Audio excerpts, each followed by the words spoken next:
Hello Chelsea fans, welcome back to the Blues Report, and remember to subscribe then enjoy your news. Let's dive in. Hello Blues family, welcome back to the Blues Report. The Blues are back in the firing line. After that shocking, utterly dismal showing up at Elland Road against Leeds, the faithful are demanding a titanic response this weekend. It's a trip down to the Vitality Stadium to face a tricky Bournemouth side, and let's be absolutely clear, nothing less than a dominant, swaggering victory will do to soothe the soul of the Chelsea faithful and silence the growing unrest following a loss where manager Enzo Maresca admitted the team was better than us in all the aspects, a scathing indictment of a side assembled for hundreds of millions of pounds. Maresca himself has had to defend his necessary rotation policy, stressing that key players simply are not fit enough to play every 3 days. But the supporters' forums are still fizzing with frustration that such a significant drop in intensity occurred after the spirited 1-1 draw against title-chasing Arsenal. This Premier League showdown is set for Saturday, December 6th, 2025, with a 3 p.m. GMT kickoff time at the Vitality Stadium. A detail that means the domestic legions will be scrambling to find updates as the game is subject to the UK's Saturday blackout. The history books may favour the mighty Blues in this fixture, but we all know that form goes out of the window when you're licking your wounds.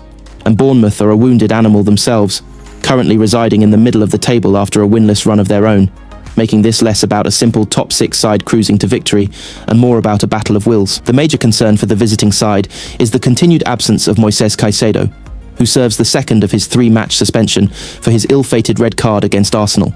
An absence in the engine room that was painfully evident against Leeds and robbed the team of vital defensive steel, raising the question, how long will we suffer without him marshalling the midfield? The injury heartbreak continues too, with long-term absentees Levi Colwill, knee, Romeo Lavia, thigh, and Dario Esugo, thigh, all remaining sidelined. But the one genuine beacon of hope is the return of the tricky England international, Cole Palmer, who played a crucial 30 minutes in midweek following 2 months out with a groin and toe issue. Will Maresca be brave enough to unleash the world-class talent from the start? His creativity, pinpoint passing, and sheer attacking spark could be the magic bullet this blunt attack desperately needs to tear open the Cherries' defence. Furthermore, the leadership and dominant presence of captain Reece James, who was rested in midweek, is non-negotiable for a side looking to re-establish control, and it is widely anticipated that he will charge back into the starting 18th as the team looks to avoid 2 consecutive unforgivable defeats. Ultimately, my prediction for this crucial fixture is a gritty, nerve-wracking affair, as Bournemouth will show a stubborn refusal to be beaten easily at home and will undoubtedly see Chelsea's midweek wobble as a golden opportunity for a major scalp. However, I simply refuse to believe that the raw quality in the Chelsea squad, with key players like James and Palmer potentially returning, will allow the team to stumble again. I'm backing the Blues to grind out a victory, possibly courtesy of a moment of brilliance from an individual, though it will be tight, tense, and incredibly nervy as the Blue Steel must prevail. This game is a test of character and a true barometer for the rest of the season, and it begs the ultimate question. Are we truly witnessing a team capable of challenging for the top 4, or is this side destined to flatter to deceive yet again with a soft underbelly when tested away from the bridge? Hold on to your hats, Blues faithful, because the latest transfer revelation has dropped like a thunderbolt, adding a truly sensational twist to the narrative of one of our most incredible performers. It's news that makes you scratch your head and then grin from ear to ear, knowing we ultimately won the day. We're talking, of course, about the Dynamo defender, Marc Cucurella, whose recent candid confession about a deep desire to join Manchester City before sealing his big money move to the glorious gates of Stamford Bridge has sent shockwaves through the fan base. Imagine the sheer drama, the hair-raising, high-stakes battle for a player who, in his own words, absolutely wanted to play under Pep Guardiola. Curals himself admitted that when City came calling, a team on fire and one of the best in the world, he was willing to go on his knees, if necessary, to make the switch. Blimey. That kind of dedication to a rival is a tough pill to swallow initially, isn't it? But here's the kicker, the glorious truth we can all cherish. The move failed, and we, the mighty Blues, swooped in to secure this game-changing talent for a substantial £62 million fee. The Brighton standoff, a bullet dodged or a price worth paying. The heart of the saga lies with Brighton and Hove Albion, who played the most astonishing game of hardball.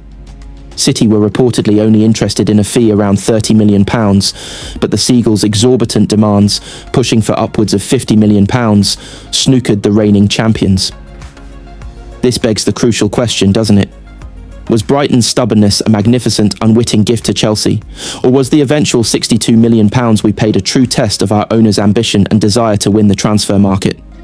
In my opinion, it speaks volumes. It shows the new regime's ruthless commitment to acquiring their top targets, regardless of the price tag or the history of the players' preferences. While the fee was undoubtedly hefty, Cucurella has since cemented himself as a star performer, contributing to 2 major trophies in 2025 and driving the squad towards Premier League title contention. Can any City fan genuinely look at the left-back void they struggled with Sergio Gomez's short-lived stint comes to mind and not feel a pang of regret that they didn't match the price? I reckon not. From Blue Moon dream to True Blue loyalty, what now? The narrative arc of this transfer is utterly gripping. A player who yearned for the sky blue of City is now a defensive linchpin in the royal blue of Chelsea, adored by the Stamford Bridge faithful. This confession, rather than stirring controversy, surely just highlights how incredibly fortunate we are that circumstances conspired to bring him to West London. It proves his desire to play at the very pinnacle of the game, and now he is doing just that, wearing our badge with distinction. For the fans, does knowing his initial preference affect your view of Cucurella's commitment now that he is wearing the badge with such passion? And for the club, does this reveal a necessary strategy, paying a premium to outmuscle established rivals for elite talent? Ultimately, Marc Cucurella's journey is a fantastic testament to the unpredictable, rollercoaster nature of the Premier League transfer window. The City loss was our stunning, brilliant gain. Now, the focus is squarely on the pitch. The incredible defender is ours, and he is delivering. That's what matters. Come on, you Blues.